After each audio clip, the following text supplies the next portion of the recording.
नमस्कार दोस्तों, स्वागत है आपका हमारे YouTube चैनल जीके ट्रैकर पे। देखिए फ्रेंड, आज की वीडियो में हम बात करेंगे जो हमारी एक सीरीज़ है Uttarakhand GK book wise MCQ series. Dhami ji की पुस्तक हमारी इसमें चल रही है और आज हम इस पुस्तक से 19वीं क्लास यहाँ पे कवर करेंगे। वहीं से आगे कंटिन्यू करेंगे जहाँ पे लास्ट वीडियो में छोड़ा था। पवार वंश के क्वेश्चंस हम यहाँ पे देख रहे थे।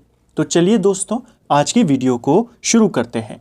आज का हमारा पहला सवाल है, देहरादून की राजपुर नहर का निर्माण किसने करवाया था? देखिए, जो देहरादून की फेमस राजपुर नहर है, इसका निर्माण रानी कर्णवती के द्वारा करवाया गया था। ऑप्शन सी सही आंसर हो जाएगा। जैसे हमने लास्ट वीडियो में भी देखा था कि महिपति शाह के मरने के बाद शाहजहां ने नवाजत खान के नेतृत्व में गढ़वाल पर हमला करवाया। नवाजत खान ने दून घाटी के इलाके पे अधिकार कर लिया था। बाद में रानी कर्णवती ने उसे पराजित किया, सैनिकों की नाक कान काटी और दून घाटी पर दोबारा से अधिकार किया। देहरादून में नवादा नामक स्थान पर रानी ने अपने लिए राजमहल का निर्माण किया। इसके अलावा राजपुर नहर, रिस्पना नहर वहां पर उन्होंने बनवाई और इसके अलावा देहरादून में कर्णपुर नामक शहर की स्थापना भी इन्होंने करी थी। ठीक है, अगला, माधो सिंह भंडारी की मृत्यु किस युद्ध में हुई थी? माधो सिंह भंडारी महिपति शाह के प्रमुख सेनापतियों में से एक थे। उनके सभी सेनापतियों के नाम जो इंपॉर्टेंट हैं उनको हमने लास्ट वीडियो में देखा था। जो माधो सिंह भंडारी थे, इनकी मृत्यु तुमुल युद्ध में हुई थी। ऑप्शन सी सही आंसर होगा। जो ये तुमुल का युद्ध था, ये लगभग 1640 के आसपास होता है। इस युद्ध को छोटा चीनी युद्ध या तिब्बत युद्ध के नाम से भी जाना जाता है। इसी दौरान इनकी मृत्यु यहाँ पे हुई थी। ठीक है, अगला, पृथ्वीपति शाह ने स्वतंत्र शासक के तौर पर शासन कार्य कब प्रारंभ किया था? देखिए, पृथ्वीपति शाह महिपति शाह के पुत्र थे। रानी कर्णवती इनकी संरक्षिका के तौर पे शासन करती हैं। पृथ्वीपति शाह ने स्वतंत्र शासक के तौर पे कब शासन अपना प्रारंभ किया? वैसे तो ये गद्दी पर 1635 में बैठ गए थे, लेकिन 1635 से लेकर 1640 तक इनकी माता रानी कर्णवती इनकी संरक्षिका के रूप में रहती है। इन्होंने स्वतंत्र रूप से शासन 1640 में शुरू किया। ऑप्शन बी सही आंसर होगा। 1640 से लेकर के 1664 तक ये फिर यहाँ पे शासन करते हैं। ठीक है, अगला, पृथ्वीपति शाह से संबंधित निम्न कथनों पर विचार करें और सही कथन को चुनें। पहला, शाहजहां ने अपनी पराजय का प्रतिशोध लेने हेतु 1652 में और 1655 में, यानी इस दौरान 1652 से 1655 के दौरान गढ़वाल पर आक्रमण किया था। ये आपका बिल्कुल सही है। 1635 में शाहजहां के सैनिकों को यहाँ पे पराजित कर दिया था रानी ने, तो अपनी हार का बदला लेने के लिए उसने बाद में 2 आक्रमण और करवाए, 1652 में और एक 1655 के आसपास। ठीक है, तो शाहजहां ने गढ़वाल पर 3 अभियान अपने किए थे, ध्यान रखना है। दूसरा, इन आक्रमणों में जम्मू कांगड़ा के फौजदार इरज खान और खलीतुल्ला खान को सिरमौर राजा मानधाता प्रकाश की सहायता लेकर भेजा गया था। ये भी सही है। इन आक्रमणों में पहले उसने इजर खान को भेजा और फिर 1655 के आसपास खलीलुल्ला खान को यहाँ पर भेजा था। साथ में जो हिमाचल का यानी सिरमौर का राजा था उस समय मानधाता प्रकाश, इसको भी मुगलों के साथ भेजा कि आप जाएं और गढ़वाल के राजा को हराएं। ठीक है, परिणाम स्वरूप दून और भाबर क्षेत्र पे मुगल आधिपत्य स्थापित हो गया था। इनको यहाँ पे ज़्यादा सफलता तो नहीं मिली, लेकिन इन्होंने जो दून वाला क्षेत्र था, भाबर वाला क्षेत्र था, इसको यहाँ पे जीत लिया था। ठीक है, क्वेश्चन आपने ध्यान रखना है, किसके काल में शाहजहां ने जीता ये इलाका? तो पृथ्वीपति शाह के काल में। ठीक है, बाद में पृथ्वीपति शाह दोबारा से दून घाटी पे अपना अधिकार कर लेते हैं, उसको भी हम अभी आगे देखेंगे। यहाँ पर आपको पूछा है कौन सा कथन सही है, सभी कथन आपके सही हो जाएंगे। अगला, पृथ्वीपति शाह से संबंधित निम्न कथनों पर विचार करें और सही कथन को चुनें। पहला, इसके समय की सबसे महत्वपूर्ण घटना यह थी कि 1658 में मुगल शहजादा सुलेमान शिकोह ने श्रीनगर दरबार में शरण ली। क्या ये सही है? देखिए, पृथ्वीपति शाह के काल में शाहजहां वैसे ही 3 बार अभियान कर चुका था। शाहजहां के बाद राजा बनता है औरंगजेब और तब दिल्ली के साथ गढ़वाल के जो संबंध थे वो और ज़्यादा खराब हो जाते हैं, क्योंकि जो मुगल शहजादा औरंगजेब से डर के भाग रहा था वो श्रीनगर में आता है और श्रीनगर में उसे पृथ्वीपति शाह यहाँ पे शरण दे देते हैं। ठीक है, तो किसने शरण दी, कब दी, सवाल बन जाता है। सुलेमान शिकोह बेसिकली दारा शिकोह का पुत्र था। ठीक है, राम सिंह और मेदिनी शाह की मदद से सुलेमान शिकोह को दिल्ली भेजा गया था, यह भी आपका सही है। कई बार पृथ्वीपति शाह को दिल्ली की तरफ से कहा गया कि इसे दिल्ली वापस भेजें, पृथ्वीपति शाह ने साफ इनकार कर दिया। ठीक है, बाद में औरंगजेब ने राम सिंह को दिल्ली से यहां पर भेजा और साथ में पृथ्वीपति शाह के पुत्र मेदिनी शाह को अपनी ओर मिला लिया।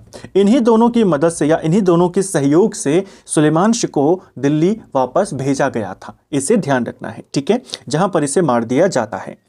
पृथ्वीपति शाह ने मेदिनी शाह को उत्तराधिकार से वंचित कर दिया, जिस कारण उसे अपना जीवन मुगल दरबार में बिताना पड़ा। क्या यह सही है? क्या मेदिनी शाह को मुगलों के दरबार में रहना पड़ा था? यह भी आपका बिल्कुल सही है। मेदिनी शाह ने जो कार्य किया था अपने पिता के विरुद्ध, इसके बाद पृथ्वीपति शाह उनको देश निकाला कर देते हैं और उत्तराधिकार अपना नहीं देते।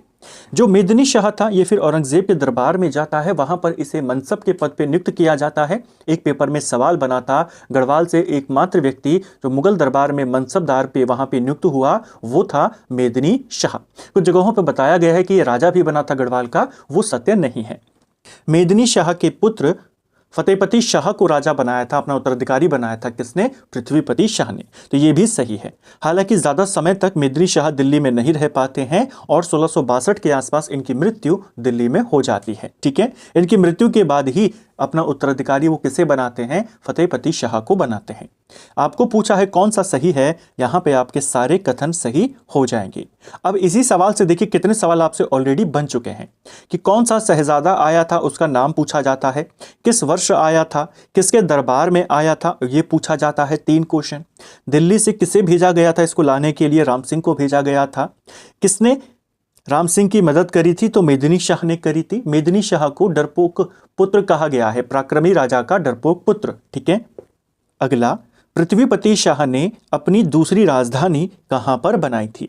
पृथ्वीपति शाह ने अपनी दूसरी राजधानी राजगढ़ी में बनाई थी। ऑप्शन बी सही आंसर हो जाएगा। ठीक है, हमने जैसे ऊपर देखा कि पृथ्वीपति शाह के काल में मुगलों ने दून घाटी पर अधिकार कर लिया था। पृथ्वीपति शाह ने दोबारा से दून घाटी पर अधिकार किया। पृथ्वीपुर नामक नगर वहां पर उन्होंने बसाया और इसके अलावा राजगढ़ी को भी इन्होंने यहां पर विकसित किया और अपनी राजधानी बनाई और अपने दूसरे बेटे दिलीप शाह को यहां का राजा बनाया। ठीक है, तो क्वेश्चन बन जाएगा पृथ्वीपति शाह ने यहां पे राजगढ़ी का शासक किसे नियुक्त किया था? तो अपने दूसरे बेटे दिलीप शाह को। ठीक है, फतेहपति शाह की संरक्षिका कौन थी? फतेहपति शाह मेदिनी शाह के ही पुत्र थे और पृथ्वीपति शाह के पोते थे। फतेहपति शाह जब गद्दी पर आए, यानी जब इनको राजा बनाया गया, ये राजा बने लगभग 1664 के आसपास, कुछ जगहों पर 65 भी दिया है, तो 1664-65 के दौरान ये राजा बनते हैं। शुरुआत में इनके संरक्षक के तौर पे पृथ्वीपति शाह ही शासन करते हैं। कुछ समय के बाद इनकी मृत्यु हो जाती है और फिर इनकी संरक्षिका रानी कटौची बनती है। तो रानी कटौची किस शासक की संरक्षिका थी? ये थी फतेहपति शाह की।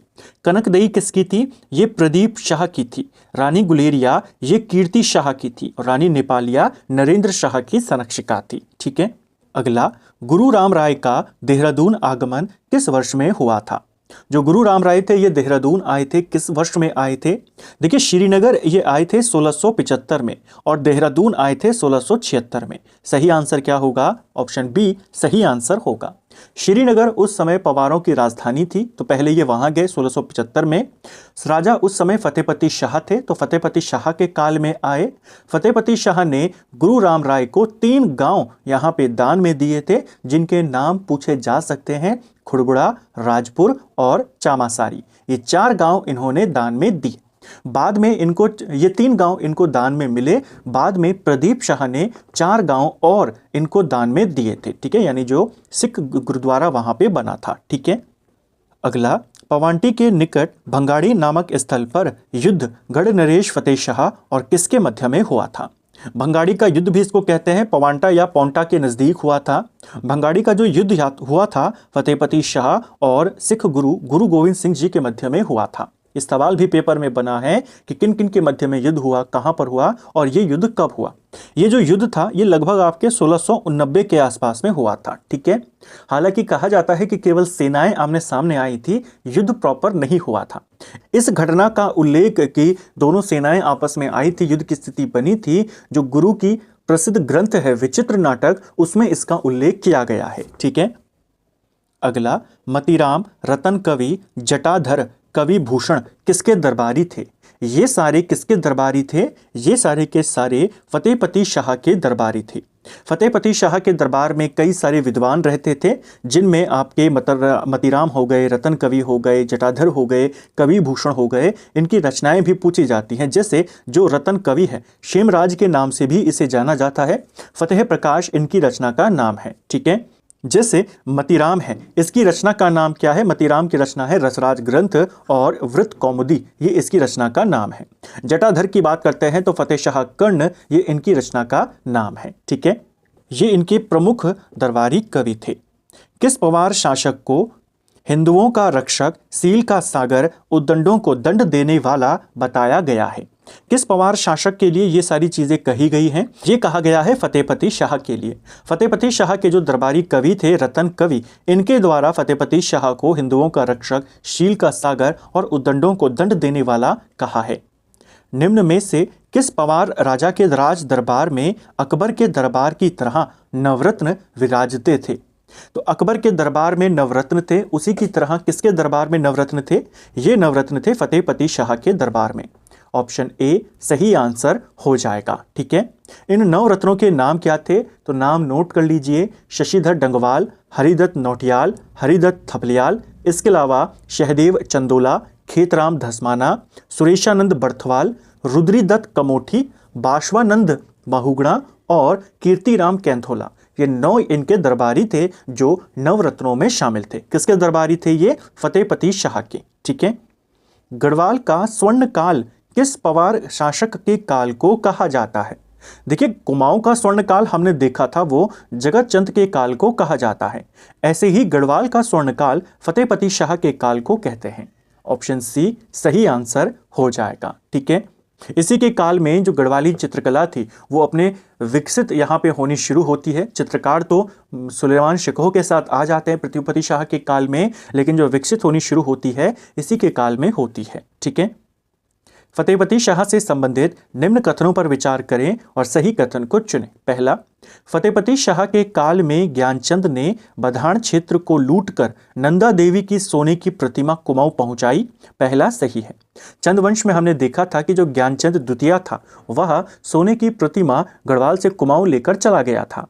किसके काल में यह हुआ? फतेहपति शाह के काल में हुआ था, लगभग आपके 1699 के करीब। ठीक है, फतेहपति शाह के काल में ही जगत चंद ने श्रीनगर जीतकर भूमि एक ब्राह्मण को दान में दे दी थी। जगत चंद ने भी आक्रमण किया था, श्रीनगर को जीता था और एक ब्राह्मण को दान में दे दिया, जिससे वापस फिर किसने प्राप्त कर लिया था? फतेहपति शाह ने। यह भी सही है, यह हुआ था लगभग 1709 के आसपास। फतेहपति शाह के समय ही कुमाऊं के शासक उद्योत चंद ने गढ़ राज्य पर आक्रमण किया और बधानगढ़ को जीता। ये भी बिल्कुल सही है, ये हुआ 1679 में। ये जो अलग अलग चंद राजाओं ने हमले किए और हराया यहाँ पे गढ़वाल में, ये सब किसके काल में हुआ? फतेहपति शाह के काल में। उद्योग चंद का आक्रमण 1679 के आसपास हुआ। बधान क्षेत्र में जो ज्ञानचंद मूर्ति लेकर गया वो 1699 के आसपास हुआ और जगत चंद का आक्रमण 1709 के आसपास हुआ। ठीक है, तो यहाँ पे आपके तीनों कथन सही हो जाएंगे। अगला, फतेहपति शाह के बाद कौन सा श्रीनगर की गद्दी पर बैठा था? फतेहपति शाह के बाद तुरंत बाद जो गद्दी पर आते हैं वे उपेंद्र शाह आते हैं। ऑप्शन बी सही आंसर होगा। उपेंद्र शाह 1716 में राजा बनते हैं। ज़्यादा समय तक ये शासन नहीं कर पाते हैं, मात्र 8 से 9 महीने इनका शासन चलता है। दीपावली के दिन कहा जाता है इनकी मृत्यु हो जाती है। ठीक है, फतेहपति शाह के ये बेटे थे। फतेहपति शाह का जो सबसे छोटा बेटा था उसका भी नाम क्या था? दिलीप शाह। और फिर उस दिलीप शाह के बेटा प्रदीप शाह गद्दी पर आता है। ठीक है, निम्न में से कौन प्रदीप शाह की संरक्षिका थी? अब क्या हुआ, हमने देखा उपेंद्र शाह राजा बने लेकिन जल्दी ही उनकी मृत्यु हो गई। उपेंद्र शाह के बाद गढ़वाल के राजा बनते हैं प्रदीप शाह। जब राजा बनते हैं तो कहा जाता है इनकी उम्र केवल 5 साल की थी, इसीलिए इनकी माता रानी कनकदई इनकी संरक्षिका के तौर पे शासन प्रारंभ करती है। ऑप्शन ए आपका सही आंसर होगा। रानी कनकदेई के बारे में कहा जाता है कि जब तक ये संरक्षिका के तौर पे रही, लगभग 1717 में प्रदीप शाह ने यहाँ पे शासन शुरू किया था और 1730 में वास्तविक रूप से वो सत्ता अपने हाथ में लेते हैं। ठीक है, तो 1730 तक रानी कनकदेई शासन चलाती है। रानी कनकदेई के बारे में कहा जाता है कि इनके शासन काल में जो दलबंदी थी वो काफ़ी ज़्यादा बढ़ गई थी, हर तरफ षड्यंत्र चल रहे थे। इनके पक्ष के जो लोग थे वो लगातार जनता पे अत्याचार करते रहते थे, उनको रोकने वाला कोई भी नहीं था। जो 5 भाई कठैतों की कहानी चलती है कि इन्हीं के काल में वे शक्तिशाली हुए थे और उन्हीं का आतंक पूरे गढ़वाल में उस समय काफ़ी चलता था, जिनका उन्मूलन बाद में जनता ने किया, जिसमें इंपॉर्टेंट जो योगदान था वो गढ़वाल के चाणक्य कहे जाने वाले पुरिया नैथानी का था। ठीक है, तो 5 भाई कठैतों का संबंध भी किससे है? प्रदीप शाह और रानी कनकदेई। कुछ जगहों पे यह संबंध फतेहपति शाह के साथ बताया गया है, आपने पहले प्रदीप शाह को ही ध्यान रखना है। इन्हीं लोगों के द्वारा प्रदीप शाह के काल में अलग अलग प्रकार के कर जनता पे लगाए गए, जिसमें एक कर जो था वो चूल कर था कि घर में जितने चूल्हे होंगे उतने कर आपको, उतना ही टैक्स आपको देना होगा। इसके अलावा श्यूंदी सुपा नामे के कर था, उसमें यह था कि घर में जितनी महिलाएं होंगी उतना टैक्स आपको देना होगा। इस प्रकार से तो ये टैक्स भी किसके काल में लगे? ये पंवार काल से जुड़े हुए हैं, प्रदीप शाह के काल में लगे। अगर प्रदीप शाह विकल्पों में ना हो तो आप फतेहपति शाह को चूज करेंगे। ठीक है, अगला, गढ़वाल पर रोहिलाओं का आक्रमण कब हुआ था? कुमाऊं पर कब हुआ वो तो हमने देख लिया था। 1743-44 के दौरान कुमाऊं पर रोहिला आक्रमण होता है, जिसमें प्रदीप शाह कल्याण चंद की मदद करते हैं और पहली बार ऐसी परिस्थिति बनती है कि गढ़वाल और कुमाऊं की संयुक्त सेना साथ में मिलकर रोहिलाओं के विरुद्ध लड़ी थी। गढ़वाल पर भी रोहिलाओं का आक्रमण हुआ। ये आक्रमण 1757 में हुआ था। ऑप्शन बी सही आंसर होगा। 1757 में यह आक्रमण होता है। रोहिला जो सरदार था नजीब खान, उसके नेतृत्व में होता है और दून घाटी का जो पूरा इलाका है फिर से रोहिलाओं के अधिकार में चला जाता है। 1770 तक जब तक नजीब खान की मृत्यु नहीं हुई, दून घाटी उन्हीं के अधिकार में रही। बाद में फिर किसके अधिकार में आ गई? पंवारों के अधिकार में आ गई। ठीक है, रामायण प्रदीप के रचयिता कौन है? जो रामायण प्रदीप है इसको लिखा है मेधाकर शर्मा ने। जो कवि मेधाकर शर्मा है ये किसके दरबारी कवि थे? ये दरबारी कवि थे प्रदीप शाह के। ठीक है, इसके अलावा चंद्रमणि डंगवाल ये भी किसके दरबारी थे? ये भी प्रदीप शाह के दरबारी थे। इन्होंने श्रीनगर में एक जो मंदिर है मंगलेश्वर मंदिर, इसका निर्माण करवाया था। प्रदीप शाह के मंत्री थे ये। ठीक है, और जो जयदेव बहुगुणा हैं ये भी किसके काल के थे? ये ज्योतिष के पद पे नियुक्त थे, काफी प्रसिद्ध कुमाऊनी साहित्यकार हैं उस समय के। ये किसके काल में थे? ये भी प्रदीप शाह के काल में थे। ठीक है, निम्न में से विचार करना है और सही कथन आपने चुनना है। प्रदीप शाह ने दून में राजधानी नवादा से धामूवाला में स्थानांतरित करी थी। तो दून क्षेत्र में इन्होंने राजधानी पहले जो नवादा थी उसे हटाकर धामूवाला को बनाया। किसने? प्रदीप शाह ने। बिल्कुल सही है। प्रदीप शाह ने 7 गांव सिख मंदिर को दान स्वरूप प्रदान किए थे। क्या 7 गांव दिए थे या 4 गांव दिए थे? 4 गांव दिए थे। नाम क्या थे? धामूवाला, मियांवाला, पंडितवाड़ी और भूपवाला। ठीक है, ये 4 गांव दिए थे, ना कि 7। तो यहां पे आपका पहला सही है, दूसरा गलत है। ललित शाह से संबंधित निम्न कथनों में से कौन सा कथन आपका सही है? इनके काल में सिखों के 2 प्रमुख आक्रमण 1775 और 1778 में गढ़वाल पर हुए। पहला बिल्कुल सही है। ललित शाह के काल में सिखों के आक्रमण लगातार गढ़वाल पे शुरू हो गए थे। 2 इंपॉर्टेंट आक्रमण हुए इनके काल में, एक 1775 में, एक 1778 में। दूसरा, इन्होंने अपने पुत्र प्रद्युमन शाह को दीपचंद का दत्तक पुत्र बनाकर कुमाऊं का राजा बनाया था। ये भी सही है। कई बार हमने देखा है कि मोहनचंद कुमाऊं में राजा बन जाता है, दीपचंद को कैद कर लेता है, फिर हर्षदेव जोशी इनके पास आते हैं और कहते हैं कि आप गढ़वाल से कुमाऊं में हमला करें और हम आपकी मदद करेंगे और कुमाऊं में फिर आप अपने बेटे को राजा बनाएं। वही करते हैं। 1779 में बगवाली पोखर का युद्ध होता है, मोहनचंद को हराते हैं, दीपचंद का दत्तक पुत्र बनाते हैं प्रद्युमन शाह को और कुमाऊं का राजा बना देते हैं। ललित शाह को कुमाऊं पर आक्रमण का आमंत्रण हर्षदेव जोशी ने दिया था। यह भी सही है। ठीक है, आपको पूछा है कौन सा सही नहीं है, तो यहां पे ऑप्शन डी उत्तर होगा। सभी के सभी कथन आपके सही हो जाएंगे। ठीक है, इसे भी ध्यान रखना है। तो फ्रेंड्स ये था हमारा आज का वीडियो जिसमें हमने जीके के 20 इंपॉर्टेंट सवालों को यहाँ पे देखा। हमने इन क्वेश्चंस को पूरी डिटेल के साथ, एक्स्ट्रा फैक्ट के साथ यहाँ पे कवर करने का प्रयास किया। उम्मीद करता हूँ आपको आज का वीडियो पसंद आया होगा। अगर आपको ये वीडियो पसंद आई है तो वीडियो को लाइक करें, चैनल पर नए हैं चैनल को सब्सक्राइब करें, अपने दोस्तों के साथ शेयर करें। वीडियो आपको कैसा लगा कमेंट बॉक्स में हमें ज़रूर बताएं। Thank you friends.